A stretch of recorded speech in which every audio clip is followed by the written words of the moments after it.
Hey guys, Monochrome here. Welcome back to my channel. If you're new here, welcome. Genuinely good to have you.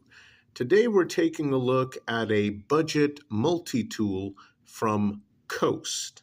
Yes, the company mainly known for making flashlights. This is the Coast MTC350 Colter Pro multi-tool. And right off the bat, I really have no clue why they decided to call it Pro. Honestly, this is a budget multi-tool. You can usually find it for right around $30, maybe a little bit less, maybe a little bit more. Although I really wouldn't pay more than $30 plus shipping and handling, whichever online site you order from. And another reason why I wouldn't necessarily call it Pro is because these black handle scales are clearly ABS plastic. I mean, it's so blatant. Yeah, these are not aluminum. They look and feel like black ABS plastic. Now, nothing wrong with that on a budget multi-tool, but again, I really don't see the pro connection. Maybe that's just me.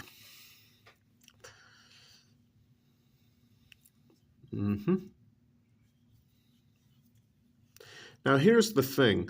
This particular multi-tool, the size is very deceiving.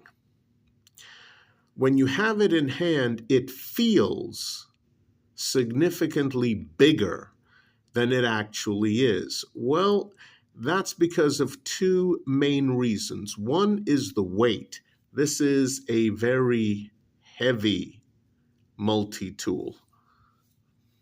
The other is the bulk. This thing is thick, it's squared off, it is very bulky. Now, normally when you have a very bulky multi-tool, it means it's loaded with features. No, not this one. Yes, in total, Coast says you get 12 features. And guys, as usual, specs in the description box below. Be sure to check that out when the video is over. But yeah, the weight and the bulk make this thing feel like a substantially bigger multi-tool than it really is. All right.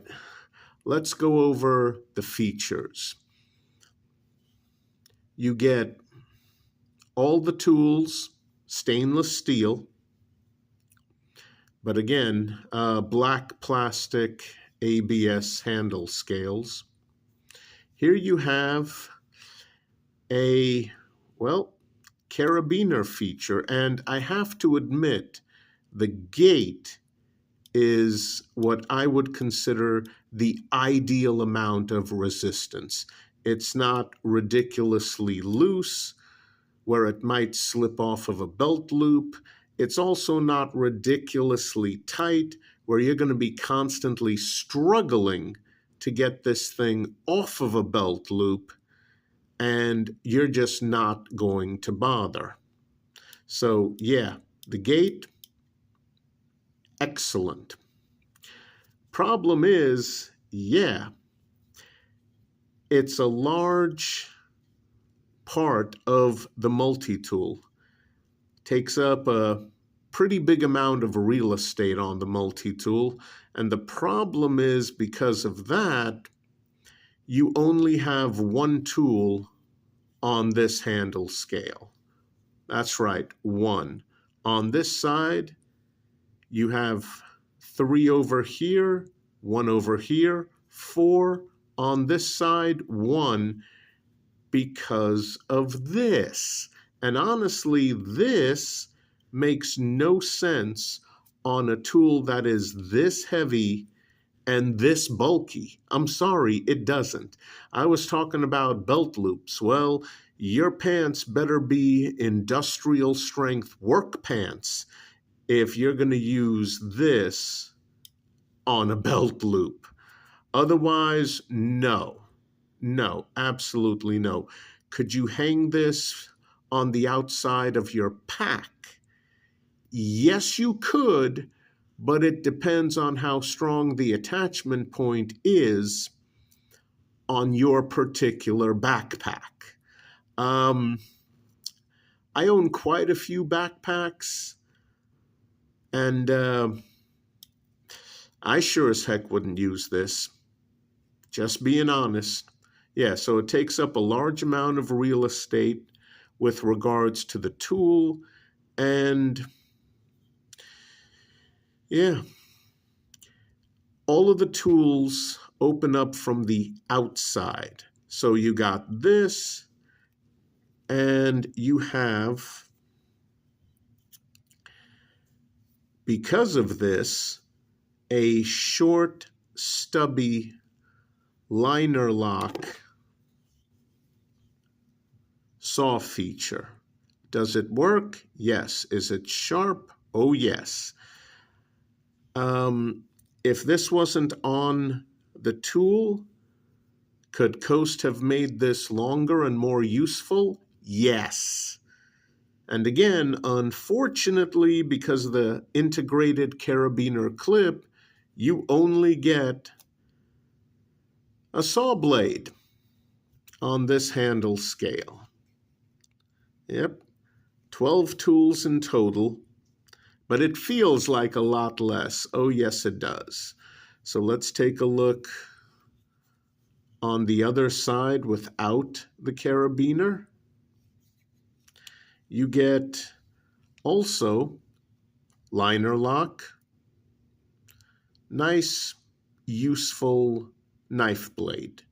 Good design, works well, decent size, because it doesn't have a carabiner clip on this end.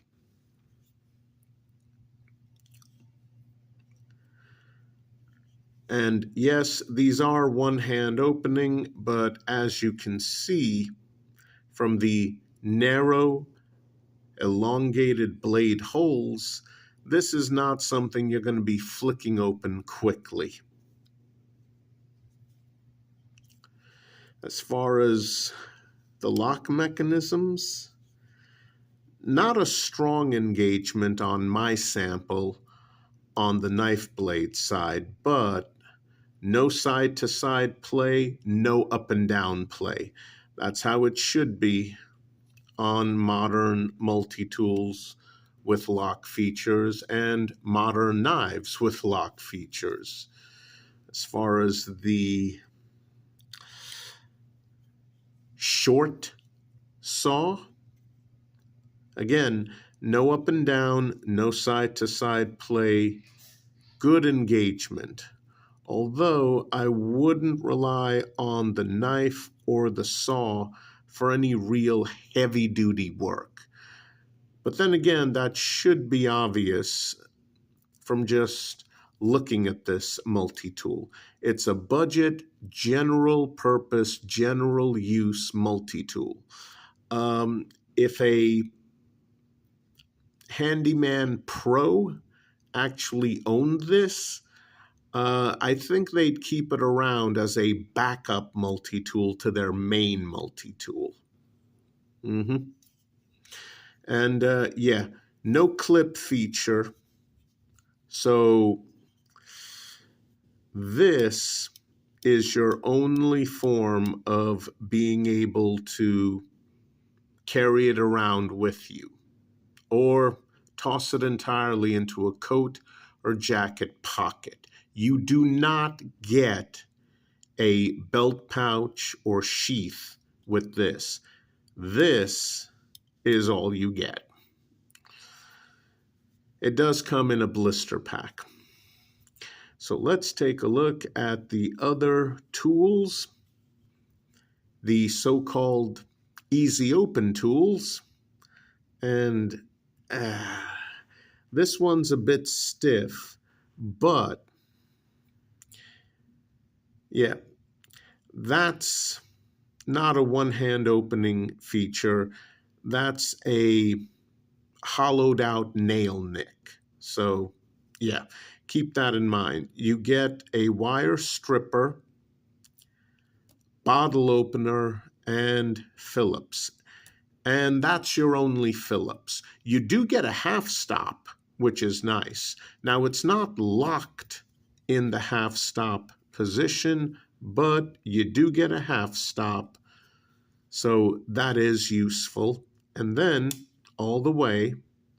Now, this tool does not lock in place. It's just the saw and the knife feature. But yeah, I mean, this works well. It's pretty much a universal design that a lot of companies use. You guys have seen this before on so many other multi-tools from so many other companies. But yeah, it gets the job done. Thing is, though, with this in the folded position, yeah, the other two tools, a little bit harder to open up. Yeah, there's a lot of resistance, and I'm practically ripping my nail apart opening this. So here you have a more aggressive wire stripper right there. This is your can opener feature.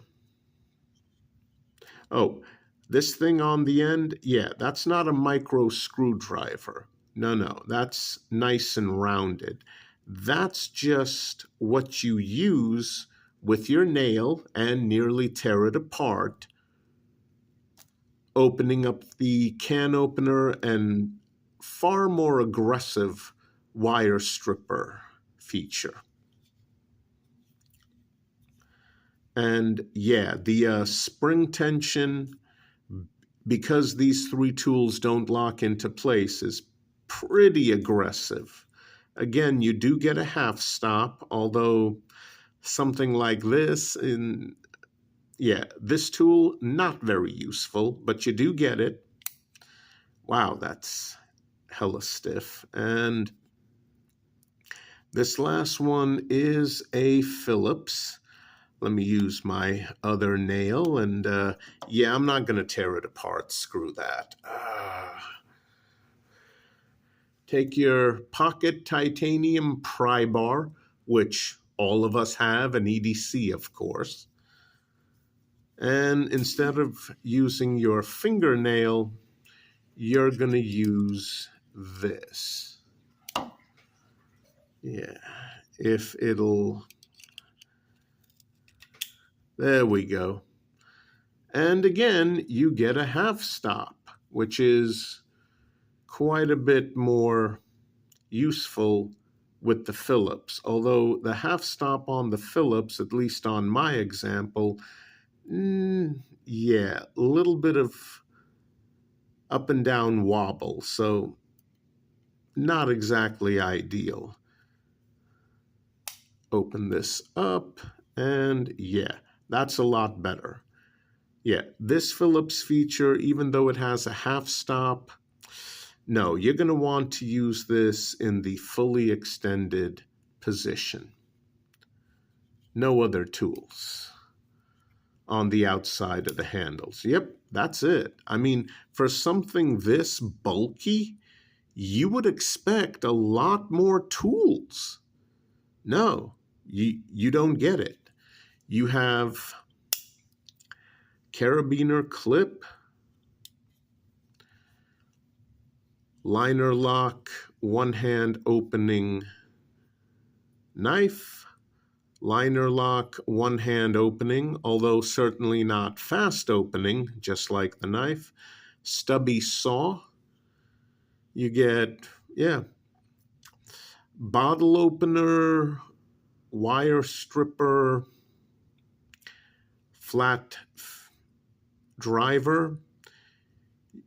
Then you get a can opener, more aggressive wire stripper.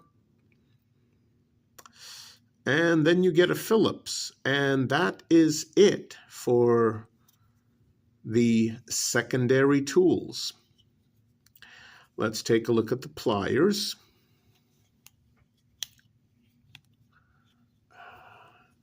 And yes, the pliers are spring-loaded.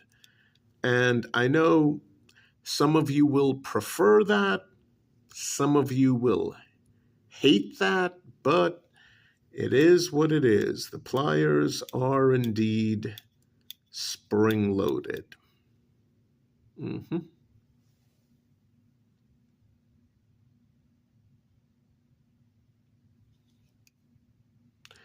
Now, these pliers came well oiled when I received them. So there you go. Let's take a closer look.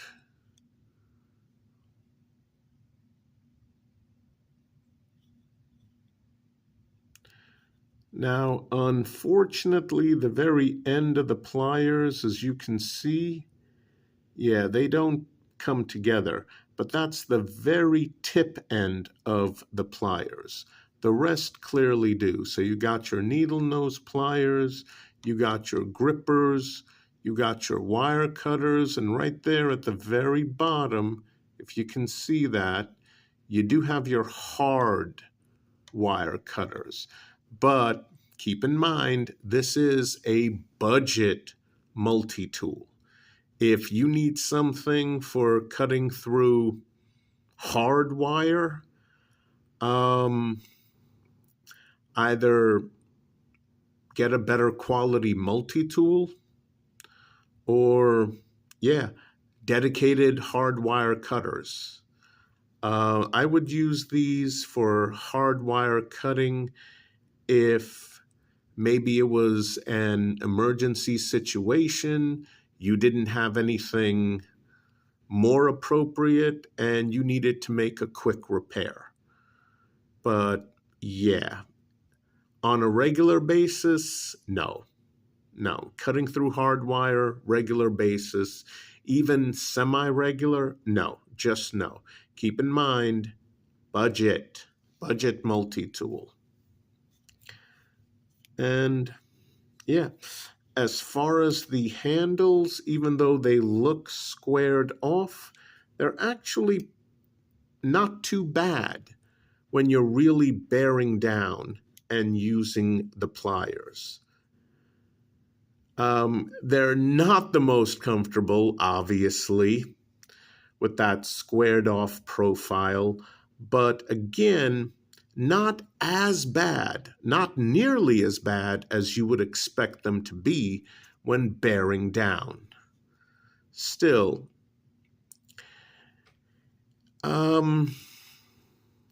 yeah, not the most comfortable.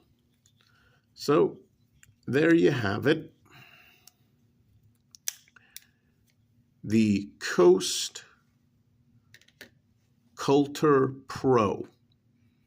Realistically, a budget multi-tool from Coast that is, in all honesty, heavier than it should be, bulkier than it should be, and yeah, I would not hang this off of anything. That's just me, personally speaking. This is way too heavy. Even with the ABS black plastic handle scales, this thing is too heavy. Too heavy, too bulky, just not the sort of multi-tool that you would put an integrated carabiner clip onto. No. If you're going to use an integrated carabiner clip, It needs to be a smaller multi-tool, thinner, and a lot less weight. So there are some issues with it, but if you can live with the limitations, just know what you're getting. If you can live with the limitations of this multi-tool, and you're looking for a budget multi-tool at around $30, yeah, this gets a conditional recommendation. Would I use this as my main multi-tool? No, but that's me. If you need a multi-tool and you're on a very tight budget, this might be a good choice for you. All right, guys, that's it for today. I hope you enjoyed the video. Please stay safe out there. Yes, it's still dangerous, unfortunately. I'll see you guys soon. Take care.